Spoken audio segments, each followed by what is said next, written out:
माझ्यापेक्षा जास्त ना बरेचदा डिरेक्टर्सना सवय असते. समजा मी तुमचा सिनेमॅटोग्राफर आहे आणि मी तुला म्हणलं तू तिथे बस आणि तुला एक टीव्ही देतो, मी टीव्हीवरती तू बघ इमेज काय आहे. तर तुला कॅमेऱ्यात काय दिसतंय हे शेवटपर्यंत कळत नाही, तुला टीव्हीवरती काय दिसतंय हेच कळतं. मी तुला म्हटलं की ओके आता कॅमेरा माझ्या हातात आहे, ज्याच्यातली इमेज मला दिसते, पण तुला मी टीव्हीच देणार. तुम्हाला माहित नाहीये कॅमेऱ्यातनं काय दिसतंय, राईट? आता तू डिरेक्टर म्हणून तुझी गरज पण आहे आणि सवय पण आहे, दोन्ही गोष्टी झाल्या.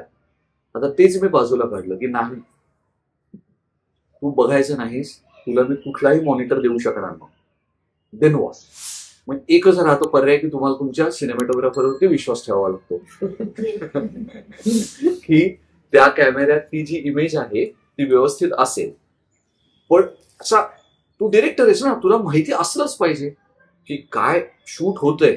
असं नुसता कोणावरती तुम्ही विश्वास ठेवला तर मग तू म्हणशील मी पुण्यातच राहते आणि फोनवरती फिल्म तयार करते. तसंही नाही करता येणार की मी पॉंडिचेरीला जायचं शूट करायला आणि डिरेक्टरने पुण्यात राहायचं, असंही शक्य नाहीये. मग प्लेबॅक बघायचा सरळ सरळ. सो मी शूट करायचो तो ते प्लेबॅक बघायचा, त्याला जर का तो शॉट आवडला तर तो ओके व्हायचा, नाहीतर रिशूट व्हायचा.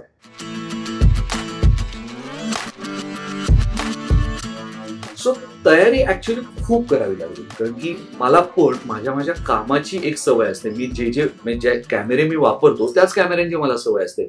माझ्या एका मित्राच्या लग्नात त्यांनी मला सांगितलं की स्टील फोटोग्राफी लग्नाची कर म्हणून, आणि मी प्रत्येक फोटो मिस केला होता.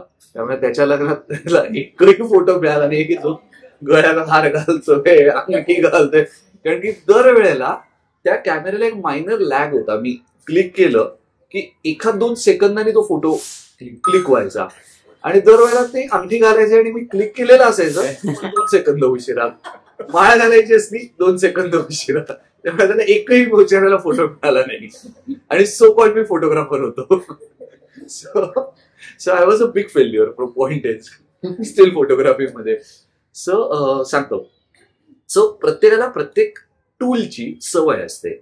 तशी आम्हालाही आमच्या मोठ्या कॅमेऱ्यांची सवय होती, पण हा एकदमच वेगळा सडनली कॅमेरा.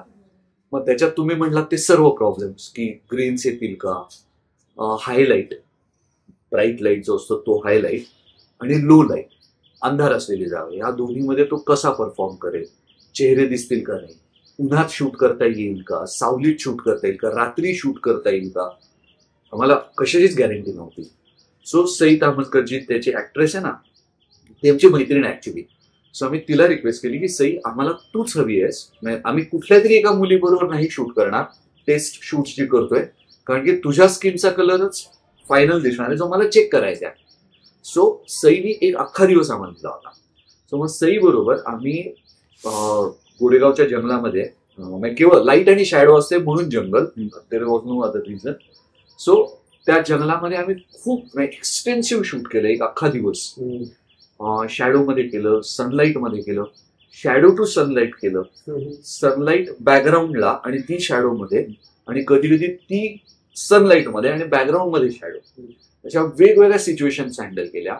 ते सगळं जे आहे जे काही शूट केलं होतं ते एडिट केलं, छोटे छोटे क्लिप्स बनवल्या त्याच्या, आणि त्या क्लिप्स आम्ही पोस्ट प्रोडक्शन स्टुडिओज जे असतात ना त्या पोस्ट प्रोडक्शन स्टुडिओज मध्ये गेलो, तिथे त्या त्यांच्या मशीनवरती घेतल्या, त्यातनं प्रोजेक्ट केल्या त्या पूर्ण रेग्युलर स्क्रीनवरती, आणि मग शोधायला लागलो काय काय प्रॉब्लेम आहे, ग्रेन्स कुठे आले, ब्राईट लाईटमुळे ज्याला आपण फ्रेम बर्नआउट्स म्हणतो ना, तिथे व्हाईट होऊन जातो, त्यातला डिटेल काहीच दिसत नाही, ते कुठे कुठे झालं, कशामुळे झालं, मग त्याची कारणं शोधली.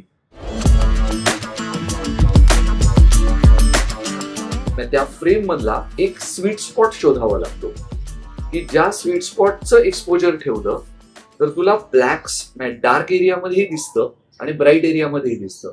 आता हे मी विदाऊट लाइटिंग सांगतो, बरोबर? तो स्वीट स्पॉट तुला त्या फ्रेम मध्ये शोधायचा आहे.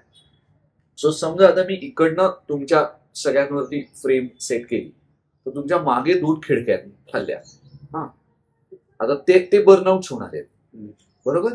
त्या खिडक्यांच्या खालती काळ्या खुर्च्या आहेत, त्या ऍब्सोल्युटली ब्लॅक होणार आहेत, आणि प्लस तुमचे चेहरे.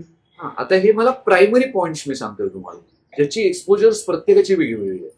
मध्ये मध्ये अनेक, मी आता ग्राउंड वरती थोडासा सनलाईट आलाय, तिथे एक रिफ्लेक्टिव्ह लाईट आहे, जो स्काय लाईट आपण म्हणतो ना, स्काय लाईट रिफ्लेक्ट होते. There are multiple points in this single frame, बरोबर ना. पण मला काय करायचं, मला तुमचे चेहरे दाखवायचे. मला ते बाकीचं फार दिसलं नाही दिसलं मला तितका फरक पडणार नाही, पण दिसलं तर पाहिजे. नुसतं तसं मागं बघित ब्राईट दिसलं तरी चालणार नाही, किंवा अगदी काळं दिसलं तरी चालणार नाही. मग मला या फ्रेम मध्ये एक स्वीट स्पॉट शोधावा लागेल. मग तो स्वीट स्पॉट काही असू शकतो. आता अनुभवाने म्हणा किंवा फ्रेम मध्ये बघितल्यावरती सुद्धा जाणवतं की मला असं वाटतं कदाचित मी तो त्याच्या शोल्डरवरती जर का मी एक्सपोजर सेट केलं ना, तर कदाचित तिकडचंही थोडंसं दिसेल, ब्लॅक्स मधलंही थोडंसं दिसेल, आणि तुमचे चेहरेही थोडेसे दिसतील. आमचा शब्द आहे pegging the exposure. Pegging, peg मारतो आपण, that is pegging the exposure. So how to peg the exposure is by this.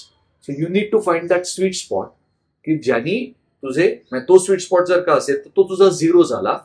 So 0 to +10 ची स्केल, म्हणजे ब्राईट लाईटची स्केल, आणि 0 वरनं -10 ची स्केल, जो तुझा डार्क एरिया झाला.